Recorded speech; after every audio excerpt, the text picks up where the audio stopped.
Hi guys, it is, well, should we say, I'll introduce myself first. My name is Laura Scull and I am an artist. So I realised that I haven't actually done a proper video of introducing myself. I have done like an artist's questions video, which I'll leave in the description box if you want to know more about that kind of field of work. But I realised I actually haven't sat down and introduced myself properly. So this is what this video is going to be about. So as you know, my name's Laura Scull. I am 27 years old and I live in the northwest of England. I originally lived in the southwest because that's just where I was born. I moved up here because I fell in love with a Scouser. How cheesy is that? People take a joke about how Scousers nick everything and people just say he nicked you because you fell in love with him. So that's quite a nice little gesture.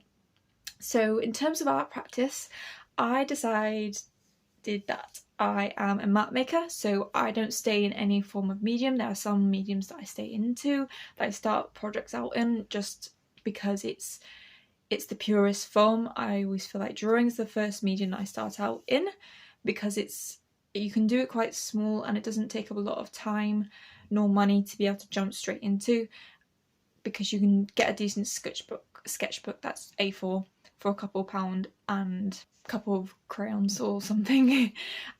But yeah, I've pretty much worked in a vast spectrum of mediums, from oil painting to acrylic to photography to sculpture to oil pastels.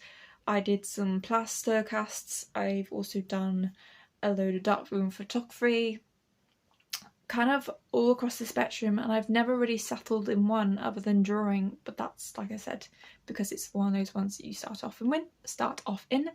My terms of education, I went to Bath College for art and design when I was at college, obviously. I did do a year of sixth form, then I decided I didn't like anything else other than art. It took me a while to get to that point when I was dedicated to give my life to art, because at school you don't realise it, how important it is and how much you enjoy it until you become more of an adult, because that's the only subject that you feel more yourself and that you feel you could easily give up your whole life for. How cheesy is that? There's going to be so much cheese during this conversation. So yeah, I did 2 years at Bath College for art and design. Then I went to the University of Gloucestershire for 3 years and did my degree there, which I qualified with a first degree in fine art, which I'm very excited for. I don't currently have a master's. I am planning to do a year of master's, hopefully by the time I'm 30, but also by the time I'm 30 I would like to be financially stable and financially secure in my art realm, because I do art full-time, but I also have a full-time job, which you're probably going, well, you can't really have both. But if I'm not at work making money to live, then I'm doing the art side of it. Even on my breaks, I'm on my phone doing some sort of research or answering emails, doing some sort of artwork, because it's just who I am, and if I don't have to work, I'll be doing that. Yes, I have time off, I do have other hobbies other than art, but if I'm not working and I'm unable to do art, I'll do some of the admin side of it, because it actually does take up a lot of time. So in perspective, say you work 5 days a week for doing art, you'll probably spend about a day and a half a week on admin bits, and that's if an art studio, exhibition, etc hasn't popped up, because when it does, 95% of that week's gone and you end up using most of it to get ready for the exhibition. So actually, I'll say about my current project. My current project is actually an artwork that has been ongoing for at least 2 years. When I moved into this house, there was nothing for this room, because it is just a spare bedroom. On my left hand side I've got a day bed, on my right hand side I've got a desk with a little bit of wall space, some storage bits for me to put artworks that need to be photographed or edited or whatever, and there's also a printer. I've got a laptop, a couple of little bits and pieces that I just use for my art. Even though it's such a small space, I do plan in future to be able to expand and go and rent somewhere with other artists, because that group crit is something that I'm missing so much of, because going from university where you're seeing people every day and you're talking about art every single day to not really venturing that far. Like, I have found ways to communicate art from doing exhibitions, watching art related content, etc., etc., but it's not the same. It's not the same as sitting down and having a conversation with someone about art and where you want to go in terms of that art practice. My current project, it's been ongoing, so if anyone doesn't realise, I carry out several projects at a time because there's some bits where you just get stuck on, so you kind of take a step back for it and then work on something else. Currently, at the top of my head, I have about 2. So I've got one that I've been doing. I didn't realise I'd been doing it since first year of university, and that's to do with mixed media pieces and collage. It has popped up now and again, but I have my college teacher told me this greatest statement about how if you keep going back to a medium and a certain type of medium and way you're working with it, you haven't done with that project. You're just not done with it. And I've realised that as I've gone through some of my old sketchbooks I've actually filmed. If any of you want to know, I'll leave all the links of everything that I mentioned down in the description box. But as I've gone through them, I've realised that it keeps propping up and I haven't been able to settle it down. So that's something that's ongoing, to do with basically mixed media and collage. That's the easiest way to put it. And then I've also got one that's been ongoing, which I think is about 3 years, where I want to do a studio drawing or painting or mixed media piece or whatever it's going to transpire into. And I've just become fascinated with paint pots. So I've actually got the one bit here, the idea of it here. So it's just a pot with loads of pens, but I've become obsessed with it. I've been drawing it, I've been printing it, I've been doing so many different versions of it, and nothing really sufficed to the outcome. Yeah, I've done some really nice drawings of it. Like, I've got one here that I did a while ago of it, and I really, really liked it. But it's not a finished piece for me. It's just not doing that thing where you look at it and you just go, oh, I remember that. I can feel it. It's, for me, the art is speaking to me because it releases emotion towards me. Speaking about emotions and towards me, that piece of artwork that I've been working on, it is behind me. It's nowhere finished yet, so I'm not going to show you it, but I will do a whole video on it separately because it demands a whole video basically, and a lot of attention to detail because it has been a very long process. Not as much as a long process as the mixed media because that's only popped up a couple of times, whereas this one has been like an every single week situation that I've just had to kind of tackle with, but I will update you on that. But yeah, back to the emotions of how artwork make me. In terms of artists that I like, anything to do with map making is probably the best way to look at it. One of the main names that always keeps on propping up that I just can't get away from is Mark Rothko and his series of paintings that he was meant to put in, I think it's in the Four Seasons, and he went there to visit actually. If I'm completely wrong about this, I'm so sorry, but this is what I can remember from my art history. He was given a commission to make these large paintings. Actually visited the Seven Seasons, and he realised that no one would actually appreciate his art, so he still made them, but he didn't give them to them because people weren't going to appreciate it as much as he would have hoped, because it just would have been part of the furniture rather than something that you physically visit and enjoy as you're meant to. Because every time I see one of his works, it brings me this warmth and comfort of, I don't know how to describe it, but it's also very emotional. Like, I'm getting teary just thinking about it. It's very emotional and powerful, the fact that something so simple as putting paint onto a canvas can be so emotional and brilliant. And for me, that's the emotion I try to create in my own artworks. If I don't get that emotion from that artwork, then it's not an artwork. you can have studies, but it's not an artwork. Like that drawing I just showed you with the pen pots, that is an art study, it's not an artwork, if that makes sense.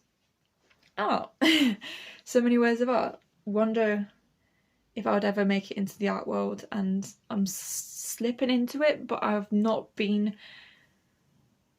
approached. I've always been applying for things, not approaching. No one has approached me for a specific exhibition or opportunity. It's not at that front bit. It's still very much at the beginning of my journey, and for me, it's all I want to do, because at the end of the day, it's not work for me. It's really not work. It's when you enjoy, just say, your job, it's not a job. It's a way of living, because it's just who you are. And to be able to be paid for who you are, it would be amazing. Like, even if the pay was just to pay all my bills and that's it, I would happily leave my job and go do that, because there's some things that I can give up, like all the holidays, all the unnecessary expenditure that I don't really need. Yes, they're nice to have, but I don't need it. So there's that. But all that aside, me as a character, I do have hobbies outside my art world. I am a very amateur gamer. I do actually have a channel, which I'll leave in the description box, of me just playing video games. There's no commentary, it's just me enjoying it, because I actually do enjoy listening to them as well as watching them, because when I'm actually doing lots of admin on my computer, let's say I'm editing or I'm doing art research, I do have some background noise because it makes me feel better. Like at the moment I'm going through Horizon Zero Dawn, The Forbidden West, because I played that about 9 months ago, I think it was, and I did record it.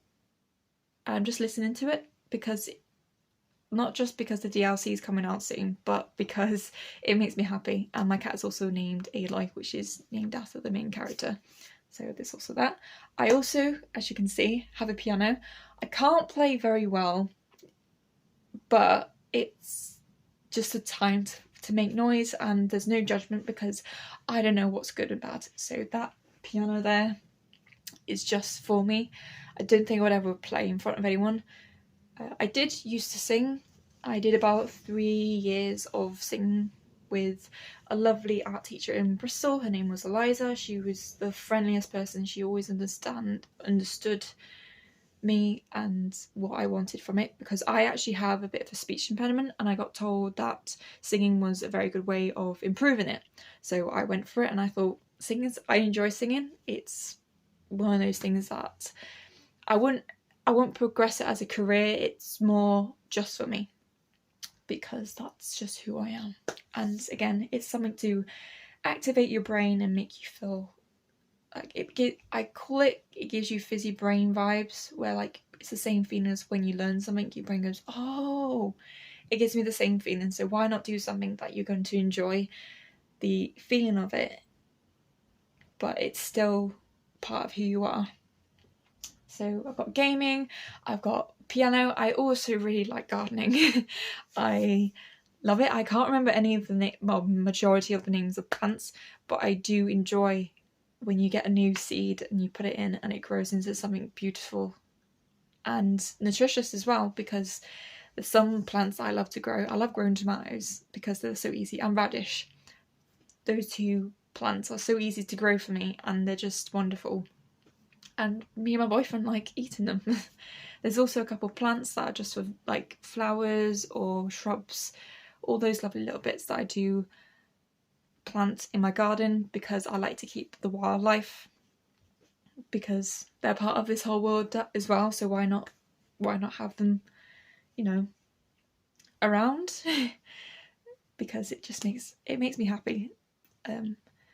Touching on that, it's also very good for mental health, because I won't go too much into it because that's a whole new thing that I'm getting used to, but I do have anxiety, and I am constantly working on it, being able to get to the point where I am in control at least 60% of the time, like I've always had it, but I've never really known what it was. I was diagnosed very late in my life. I was literally diagnosed about 7 months ago after falling into a bit of a depression.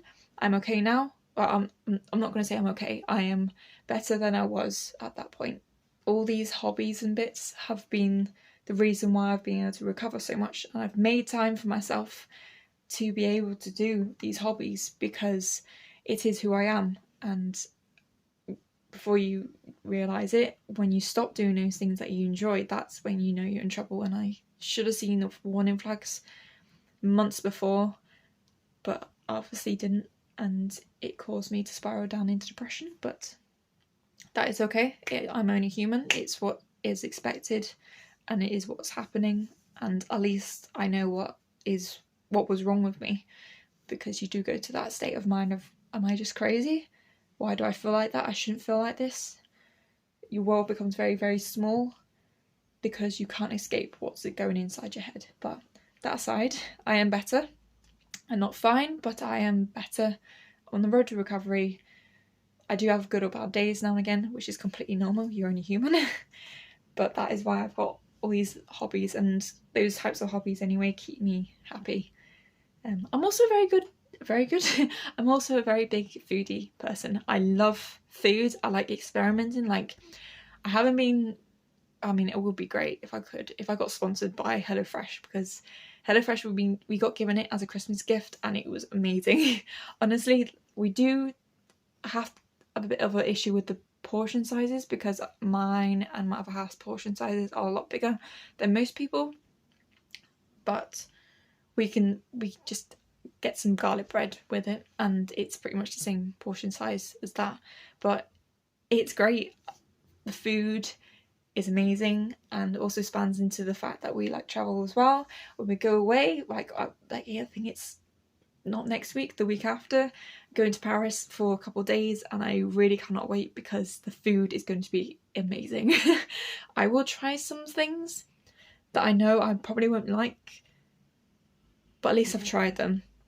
There's nothing worse, because there's a lot of foods when I was younger that I just didn't like the look of, and I just never tried them, and then when it's on someone else's plate you go, it's okay, and you have a little nibble and you're like, this is actually quite good actually. It's all you go, no, it's awful. Like olives, never liked olives, never. I keep trying them and I just can't. Well, they're just awful. They're just not for me. Yeah, travel. I've travelled quite far. I've travelled quite far from, let's say, the furthest west I've gone is Canada and Mexico. I've explored quite a lot of Europe. I could probably name more of the countries that I haven't been to. But saying that, even though you've been, let's say, I've been to Barcelona, I haven't been to Madrid, and I haven't been to any of the other capitals, main capitals, or been on the outskirts, because it's not really a place which defines the whole of Spain, if that makes sense. So when me and my other half went to Oslo, we went to 3 other places which were was it Oslo? No, it was sorry, it was Belgium. We went to 3 other places on the train and they were completely different from what that one location was. So we'll be very happy to go back to certain areas and just explore more of what is available. I think it's really hard to try and describe yourself. It's like when someone asks you in an interview, what are you like? Who are you? Yeah. I mean, you know about my art practice, you know about my hobbies, you know about my mental health, you know more than most people do when they see me. Especially at work, I don't really talk to anyone at work. I mean, if you guys have any other questions that I've missed, I also like makeup. I really like vivid makeup. Like, putting red on today was a bit risky, but it's fine. I really do like makeup and all like the beauty products, but only certain things. Like, I don't have a very vast amount of makeup or body care bits and pieces because I do have eczema, so I have to be careful what I put on my skin. And generally, when it comes to skin routines, I kind of stick to the same 4 products, because I find after a month or 2 my skin, it doesn't work as well. So at the moment I've got Dove. I'm using the Dove self-tan moisturiser because it works wonders on my eczema and it also gives me a slight tan. But when I noticed that stopped working on my skin as much, I moved to Nivea, and Nivea starts to work better. And just going through the cycle of the 4 products that I use, and also it restricts my eczema because I actually have eczema on my scalp, in my ears, there's a little bit on my nose around here, and I've also got some on my arms and a bit on my legs.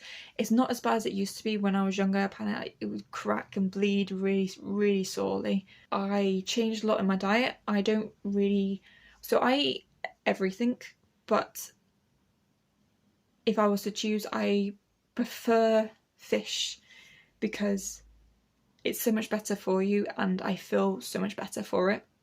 In terms of the mental health, because there's a mental health element behind like eating fish because of the omega-3 or something. But if, like, say when me and my other half are making food, he's going to make a spag bowl, I'm not going to say no to it. You know, it's food. In this day and age, in this crisis of money, I'm not going to say no to food. Like at work, they give away 2 free meals at work, and if they've got meat in it or they're vegetarian, if I like the vegetarian option, I normally go for the vegetarian option. Not really a fan of meat, but I will eat it. If someone's going to feed me for free, I'm going to eat it. I'm not saying that vegetarian and vegans are fussy or snobby or anyway, but that is just my opinion on it. Oh, there's one more thing I'd like to say about the financial world of the art world. So, as you know, I've got a full-time job, and I've also worked full-time for myself as an artist, but I also am a mystery customer. I won't say who because then I can't work for them anymore. That is much more of a whenever I'm passing through. So let's say if I go to Liverpool, Manchester, if there's one there, I will pick it up, I'll get paid for it, or they'll give me free food for it. It's not life-changing money, but it's more saving money than buying money, if that makes sense. Buying money? Then paying money, that's the one. So I get more free stuff from it, which then I don't have to buy later on. Then I also do product tests, and I also do online surveys with Swagbox and iSay. 2 very good companies to work with. I'll leave a link if you guys want to know about it, but I've been using them for years and they've been excellent. Free stuff you get from it, and then you get rewarded in vouchers, and it's pretty decent. Like I've gone from, sometimes I can earn a £5 voucher a week from doing 3 maybe surveys that take about an hour. I mean, it's, in terms of pay, it's not great, but if you're doing it on your spare time, then you're sorted. Like the amount of free stuff I've been given, I normally use vouchers for Amazon and buy art supplies or video games or anything around in that genre, and that's generally how I've been surviving without having to spend money. And because I don't have to spend that money, I'm also saving for a house, so I'm putting that savings that I don't need to spend on, let's say, a video game or Christmas stuff. I put that into my savings, so then I don't have to spend more money, if that makes sense. Cool. But yeah, I think that's all the questions that I can think of that you would kind of want to know about me. Like I said, if you want to know anything else, please leave it in the comment section below. If you would like to, there is a description box. It will have all the links to everything I've said in it, as well as my social medias and also my eBay selling account, which is where I sell all my artworks that I feature on my channel, if you are interested at all. There's also a PayPal donation page. If you'd like to donate, please do. It really helps me, it gets me that little bit closer to being independent and self-sufficient as an artist. And yeah, I hope you guys enjoyed this as much as I did filming it, because it's almost lunchtime, so I'm going to go have some food. I think I've got some bacon in, so I'm going to have a bacon butty. There's also some chocolate digestive biscuits that I need to finish off, so hot. So excited. You have no idea, I'm starving. But yeah, I'll see you guys later. Bye!